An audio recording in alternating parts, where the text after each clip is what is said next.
انا اعطیناک الکوثر. میں جلدی سے اب اس کو سورت کو بھی مکمل کر دوں تاکہ یہ ہماری سورت کمپلیٹ ہو جائے.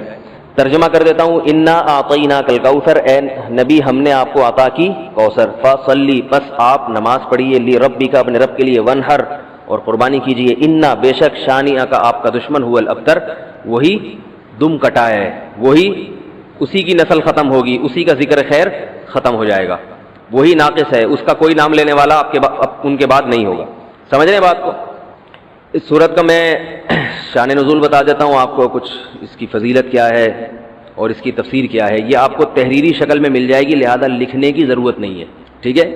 جیسے سورہ فلق اور سورہ ناس کا خلاصہ مل گیا نا آپ لوگوں کو. کس کس کو ملا ہے؟ سب کو مل گیا؟ آپ کو نہیں ملا؟ نیٹ سے دیکھ لیں، مل جائے گا انشاءاللہ. کب سے بھیجا ہوا ہے؟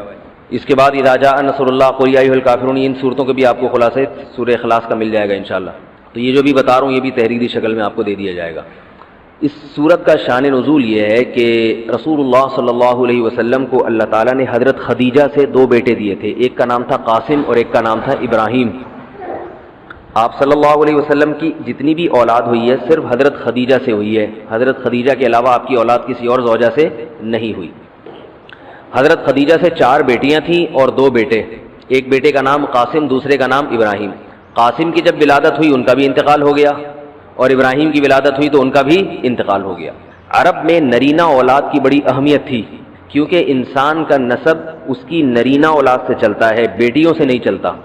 بیٹیاں تو غیروں کی ہوتی ہیں، رخصتی ہو کے دوسروں کے ہاں چلی جاتی ہیں، ان کے نسل میں اضافہ کرتی ہیں، ان کی نسل بڑھاتی ہیں.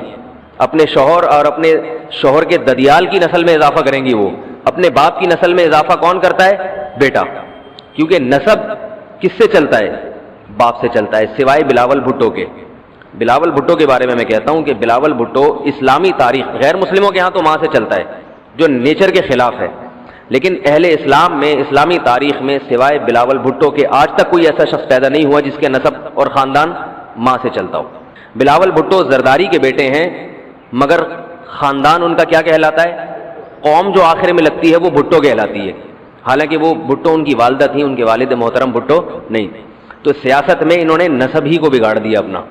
سمجھ رہے بات کو؟ تو یہ سیاسی لوگ اتنے خطرناک ہوتے ہیں کہ یہ اپنے باپ کے نسب کو بدل دیتے ہیں سیاست کے چکر میں، کیونکہ زرداری لگے گا تو ووٹ نہیں ملیں گے، ووٹ بھٹو کے نام کو کیش کرانا ہے. خیر، تو رسول اللہ صلی اللہ علیہ وسلم کے 2 بیٹے ہوئے، دونوں کا انتقال ہو گیا. عرب میں بے اولادی کو بھی معیوب سمجھتے تھے، کیونکہ آپ کی نسل چلے گی بیٹوں سے، اور بیٹے ہیں جو باپ کی بہت زیادہ عزت کا ذریعہ بنتے ہیں. بیٹیوں کے اپنے فضائل ہیں، لیکن ظاہر ہے نسل بیٹیوں سے نہیں چلتی. تو جب نبی صلی اللہ علیہ وسلم کے دونوں بیٹے مر گئے، دنیا سے چلے گئے، تو عاص ابن وائل بہت بڑا دشمن تھا اہل اسلام کا، وہ اور قریش، دیگر قریش، وہ یہ کہنے لگے کہ محمد صلی اللہ علیہ وسلم معاذ اللہ ابتر ہیں. کیا مطلب؟ ان کی نسل ختم، اور ان کا نام لینے والا ان کے بعد دنیا میں کوئی نہیں ہوگا، کیونکہ بیٹے ہی نہیں ہیں. تو یاد کون رکھے گا؟ اولاد ہی نہیں ہے، باپ دادا کے نام کون لے گا؟ اولاد تو ہے ہی نہیں، بیٹیاں ہیں. سمجھ رہے بات کو؟ آپ صلی اللہ علیہ وسلم کو اس طعنے سے تکلیف ہوتی تھی، تو اس پر یہ صورت نازل ہوئی کہ اے نبی آپ کا ذکر ختم نہیں ہوگا، آپ کی روحانی اولاد بہت ہوگی. باقی اللہ نے آپ کو بیٹا کیوں نہیں دیا، یہ دیا تو اٹھا کیوں لیا، اس کی حکمت ایک اور مقام پہ بیان کی گئی ہے، وہ میں بتاتا ہوں آپ کو بعد میں. لیکن بتایا گیا کہ اے نبی آپ کا ذکر ختم نہیں ہوگا، بلکہ یہ جو کہہ رہے ہیں نا کہ آپ کو خیر نہیں ملی، ابتر اسے کہتے ہیں جس کی نسل میں یا جس کو، کیونکہ جس کی اولاد نہیں ہے نا اس کو یہ سمجھا جاتا ہے، اور حقیقت بھی ایسا ہی ہے کہ بہت بڑی خیر سے محروم ہو گیا. وہ بڑھاپے میں خدمت کے لیے نہیں ہے، کاروبار سنبھالنے کے لیے کوئی نہیں ہے، دین کے مشن کو آگے لینے کے لیے، چلانے کے لیے نہیں ہوگا، اور تذکرہ نسل میں نہیں ہو سکے گا. تو یہ ساری بھلائیوں سے انسان محروم ہو جاتا ہے. تو نبی کو تسلی دی گئی، انا اعطینا الکوثر، اے نبی ہم نے آپ کو خیر کوثر کہتے ہیں خیر کثیر کو، بہت زیادہ بھلائیاں ہم نے آپ کو عطا کر دی ہیں. کوثر سے نہر کوثر تو ہے، لیکن کوثر کا جو لغوی مطلب ہے، ڈکشنری میں جو مطلب ہے وہ کیا ہے؟ اصل میں حوض کوثر کو نہیں کہتے، بلکہ کسے کہتے ہیں؟ خیر کثیر. اے نبی ہم نے آپ کو خیر کثیر عطا کی ہے، جس میں کیا ہے؟ نبوت، عزت، آپ کا قیامت تک تذکرہ ہوتا رہے گا. یہ ساری چیزیں ہم نے آپ کو عطا کر دی ہیں، لہذا ان کے تانوں سے پریشان ہونے کی ضرورت نہیں ہے. ان کے نرینہ اولاد ہوگی تو بھی ان کا تذکرہ نہیں ہوگا، اور آپ کے نرینہ اولاد نہ ہو کے بھی آپ کی روحانی اولاد قیامت تک باقی رہے گی اور آپ کا تذکرہ بہت زیادہ ہوتا رہے گا. یہ خیر کثیر ہم نے آپ کو عطا کی ہے. پھر اسی خیر کثیر میں سے ایک خیر حوض کوثر بھی ہے، جس کا نام کوثر اس لیے رکھا گیا کہ وہ ایک پانی کی نہر ہے جو نبی صلی اللہ علیہ وسلم کو قیامت کے دن دی جائے گی، اور آپ صلی اللہ علیہ وسلم خود بھی اس سے پئیں گے اور اپنے امتیوں کو بھی اس سے پلائیں گے. اس پانی میں بھی اللہ نے خیر کثیر رکھی ہے. وہ خیر کثیر کیا ہے وہ ابھی انشاءاللہ میں بتاؤں گا. تو اس کا مصداق یعنی یہ آیت منطبق ہوتی ہے حوض کوثر پر بھی. ٹھیک ہے، تو یہ تو اس کا شان نزول ہے کہ اللہ نے بتا دیا کہ یہ جو آپ پر طنز اور طعنے کر رہے ہیں یہ لوگ ہیں جن کی نسل ہے ختم ہونے والی. ان کا نام لینے والا کوئی بھی نہیں ہوگا. بڑے بڑے سرداروں کے نام تو لیا جاتا ہے ان کا آج، لیکن اچھے جذبے سے نہیں لیا جاتا. ان کا نام برائی کے طور پہ لیا جاتا ہے. یہ تو اس سورت کا ہو گیا شان نزول. اس سورت کی فضیلت کیا ہے؟ حدیث میں آتا ہے، صحابہ کہتے ہیں کہ ہم بیٹھے ہوئے تھے رسول اللہ صلی اللہ علیہ وسلم کے ساتھ مسجد میں. آپ صلی اللہ علیہ وسلم پر ایک دم کچھ غنودگی سی طاری ہوئی، بے ہوشی کی کیفیت طاری ہوئی جیسے وحی میں ہوتی تھی. تو اس کے بعد جب آپ صلی اللہ علیہ وسلم بالکل بیدار ہوئے ہیں، نارمل حالت میں آپ صلی اللہ علیہ وسلم آئے ہیں، تو بڑے خوش تھے اور آپ صلی اللہ علیہ وسلم نے اس سورت کی تلاوت کی. اللہ کے نبی پر جب وحی آتی تھی نا تو جیسے ہی آپ صلی اللہ علیہ وسلم ہوش کی حالت میں آتے تھے تو فوراً ان آیتوں کی تلاوت شروع کر دیا کرتے تھے تاکہ میں بھول نہ جاؤں.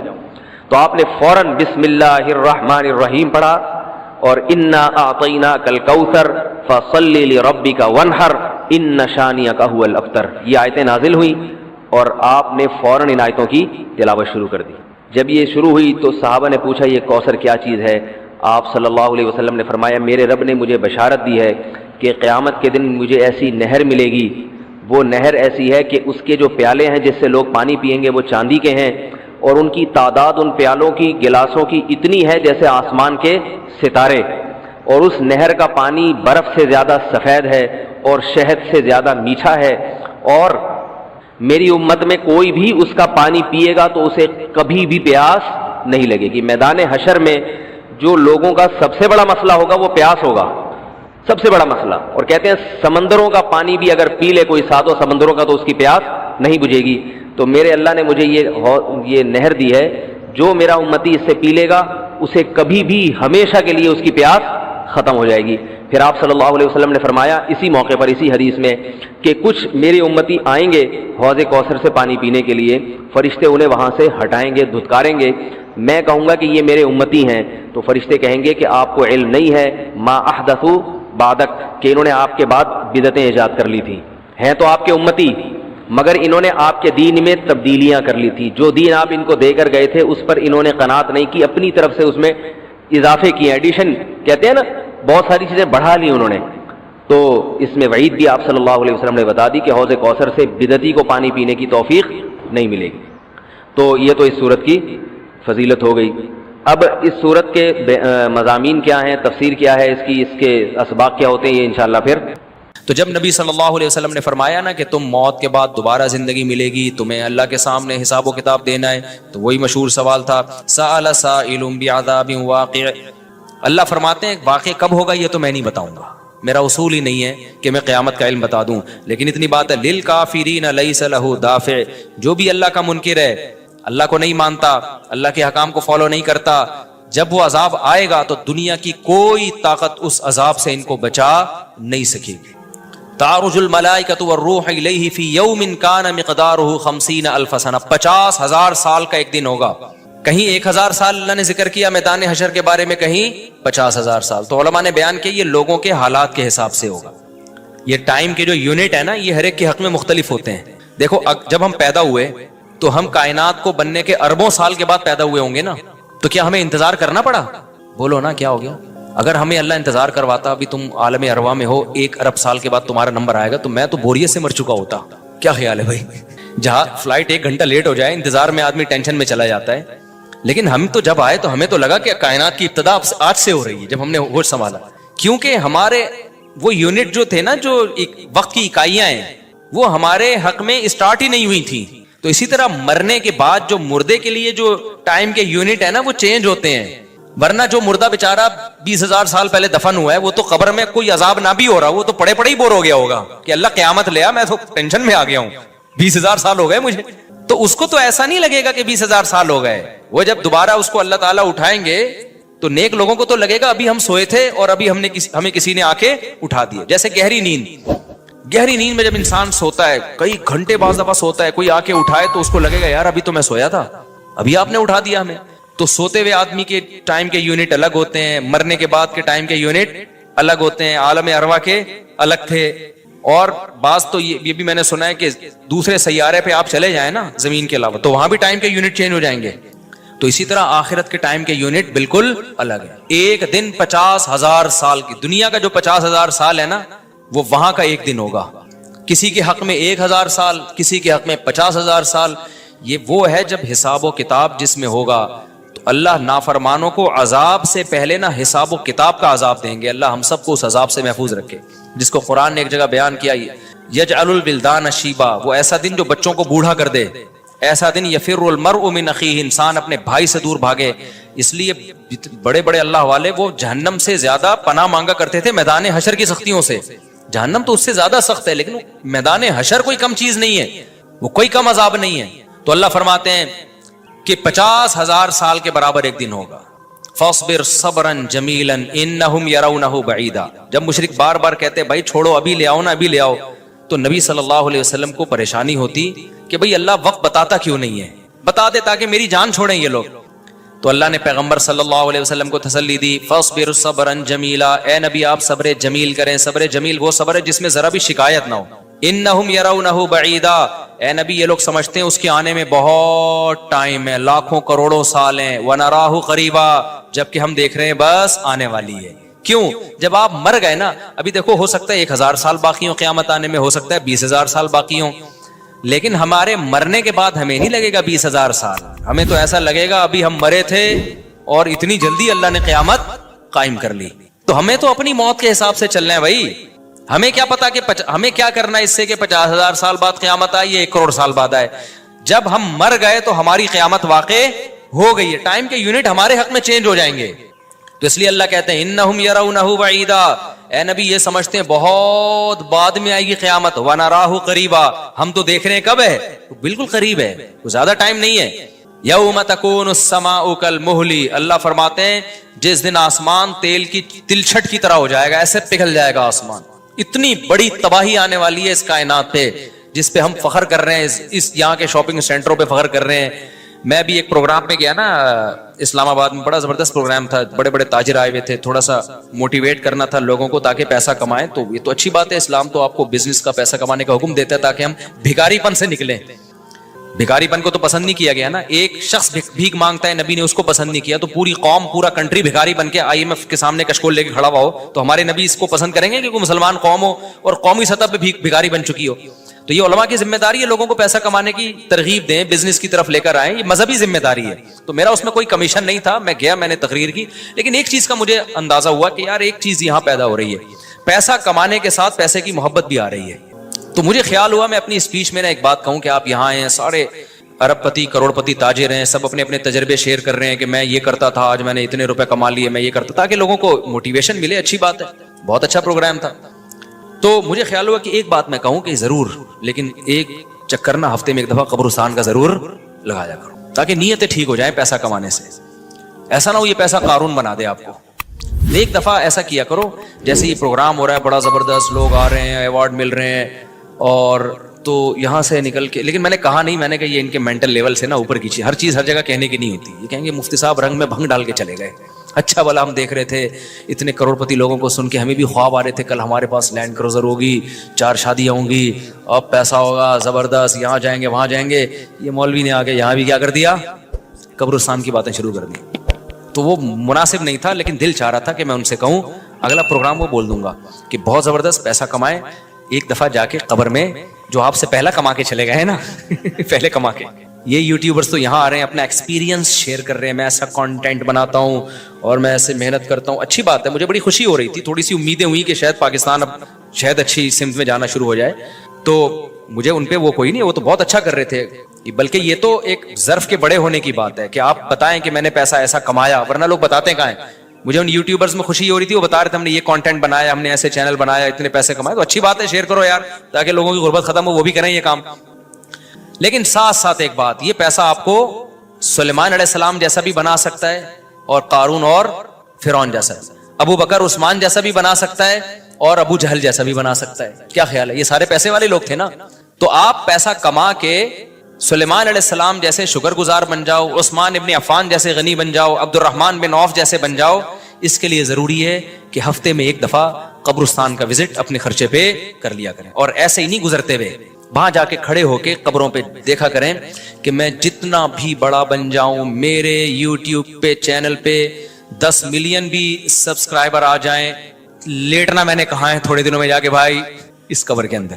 لہذا اس پیسے سے میں اس قبر کی تیاری کر لوں تو فائدہ ہے, اور اگر یہ لینڈ کروزر ہی میرا مقصد ہے اور میرا مقصد عیاشی ہی ہے اور شو مارنا ہی ہے, بھائی پھر یہ تو قارون نے آپ سے زیادہ کما لیا, ان خزانوں کے ساتھ ہی زمین میں دھسا ہے وہ. سمجھتے ہو کہ نہیں سمجھتے ہو؟ تو تھوڑا سا کبھی کبھار جب بڑے بڑے پروگراموں میں جایا کرو تو تھوڑا سا قبرستان میں, ہمیں تو اللہ نے سہولت دی ہے, بہت خطرناک قبرستان ہے یہ جو ہے نا, کیونکہ گورنمنٹ نے لائٹیں کہیں بھی نہیں لگائیں, تو یہاں تو 2-4 لائٹیں تھی, چرسیوں نے چوری کر لی. اب اندھیرا ہوتا ہے اس میں, اس سے بڑا فائدہ ہوتا ہے. اور جن بھوت بھی لوگوں کو نظر ہوتے نہیں ہیں جن یہاں پر, لیکن لوگوں کو نظر آ رہے ہوتے ہیں, ڈرے ہوئے جا رہے ہوتے ہیں نا. سرکٹا ایک دن نظر آیا کسی کو, بعد میں پتا چلا وہ کمبخت وہ نہیں سویٹر نا یہاں تک اس نے کیا ہوا تھا, سر ہی نہیں تھا اس کو. سویٹر یوں کر کے نا قبرستان پہ بیٹھا رہتا تھا, لوگ بھاگ جاتے تھے, بس سرکٹا آیا ہوا یہاں پہ, ٹھیک ہے نا.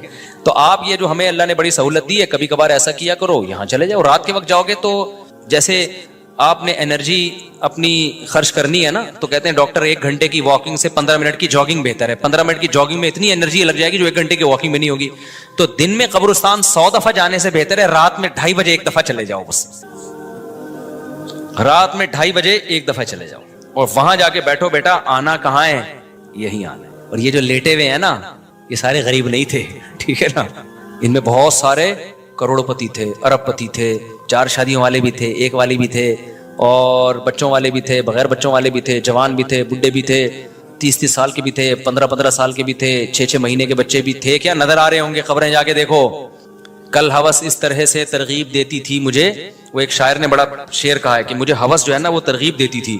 ہوس نہیں ہوتی پیسوں کی, دولت کی, کہ یہ سکندر ہے, وہ کہ جو ہے نا, مجھے پورا شعر یاد نہیں, 20 سال ہو گئے سنے ہوئے اس کو. اس کا خلاصہ بتا رہا ہوں کہ ہوس مجھے ترغیب دیتی تھی کہ بھائی پیسہ کماؤ, پھر یہ عیاشی اور اتنی عزت اور ایسا کچھ ہوگا اور بڑے مزے ہوں گے نا, اور نائٹ کلب جائیں گے, شرابیں پیئیں گے اور یہ کچھ کریں گے. کہہ رہے ہیں ایک دن کیا ہوا, مجھے جو ہے قبرستان سے میرا گزرنا ہوا, تو مجھے جو ہے نا میری ہوس نے جو ہے نا مجھے 2-4 قبریں دکھائیں اور کہا یہ سکندر ہے, یہ دارا ہے, یہ کیکاؤس ہے. یہ سکندر اعظم کی قبر ہے, لاکھوں باندیاں تھیں اس کے پاس. آپ تو 2-4 گرل فرینڈ پہ فخر کر رہے ہو, گرل فرینڈ نہیں, لاکھوں باندیاں. گرل فرینڈ آپ کے تابع نہیں ہوتی, باندی تو جیسے آپ بولو گے بھائی جو کام آپ اس کے ذمہ لگاؤ گے وہ بھاگ نہیں سکتی, نوکر ہے آپ کی. تو اتنی بڑی بڑی دنیا انہوں نے روئے زمین پہ حکومتیں کی ہیں. آج خبروں کے اندر یہ دارا ہے, یہ کیکاؤس ہے, یہ سکندر اعظم ہے. بڑے بڑے بادشاہوں کی خبریں آپ کو نظر آئیں گی پڑے ہوئے اندر. اب نئے زمانے میں شعر کو ہم یوں چینج کر دیں گے, یہ 10 ملین والا ہے سبسکرائبر تھے, یہ 20 ملین والا, یہ 50 ملین والا. ایک ایک کلپ بعض ایسے مشہور ہو جاتے ہیں, کھجا بھی رہے ہوں گے نا, بس یہ اپنی کھجانے کی ویڈیو ڈال دیں یوٹیوب پہ, لاکھوں روپے کما لیتے ہیں بیٹھے بیٹھے. بعض ایسے مشہور ہو گئے, کچھ بھی نہیں کرے نا, بس وہ کہے کہ ناڑا باندھتے ہوئے دکھا دیں, میں ناڑا باندھ رہا ہوں, میں ناڑا ایسے ٹائٹ کرتا ہوں, زار بند ایسے ٹائٹ کرتا ہوں. اتنے مشہور ہو گئے ہیں وہ, بس لوگ دیکھنا چاہتے ہیں. لوگ پتہ نہیں کیا ہو گیا اب. اللہ یار, وقار زکا نے کل ایک بڑی اچھی ویڈیو وائرل کی ہے یوٹیوبرز کے بارے میں, کہ اب میں وہ یوٹیوبرز کی وہ ویڈیو پہ جو اس نے کمنٹس کیے وہ تو نہیں بتاؤں گا, کیونکہ اس پھر وہ اس کا نام لینا کسی کا ٹھیک نہیں ہے. اس نے کہا یار یہ عجیب ولاگر عجیب ٹائپ کے آ رہے ہیں, کچھ بھی کر لو, کچھ بھی کر لو, ملین ایک ایک دن میں 1 ملین ان کے ویوز ہو جاتے ہیں. تو انہوں نے کہا یہ ان ولاگرز کا قصور نہیں, یہ قوم کا قصور ہے. اس نے بڑی اچھی بات کی, اس نے کہا یہ قوم کدھر کو جا رہی ہے بھائی. واش روم میں بیٹھا ہوا بندہ دکھا رہا ہے, دیکھیں آدھا اوپر والا دکھا رہا ہے.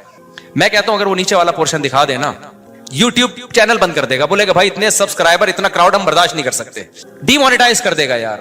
کہے گا بھائی یہ ہمارے بس میں اب. تو لوگوں کی نیچر دیکھو یار, کچھ بھی جو مشہور ہو جاتے ہیں, ایک دفعہ مشہور ہو گئے نا, بس اب کچھ بھی کریں گے. گالی دے رہے ہیں, وہ ویڈیو آ گئی, کھجا رہے ہیں, لوگ دیکھ رہے ہیں کیسے کھجاتے ہیں. یہ تو لوگ عجیب ہیں. بہرحال جو ہو رہا ہے میں تو مارکیٹ میں وہی بتاؤں گا نا آپ کو.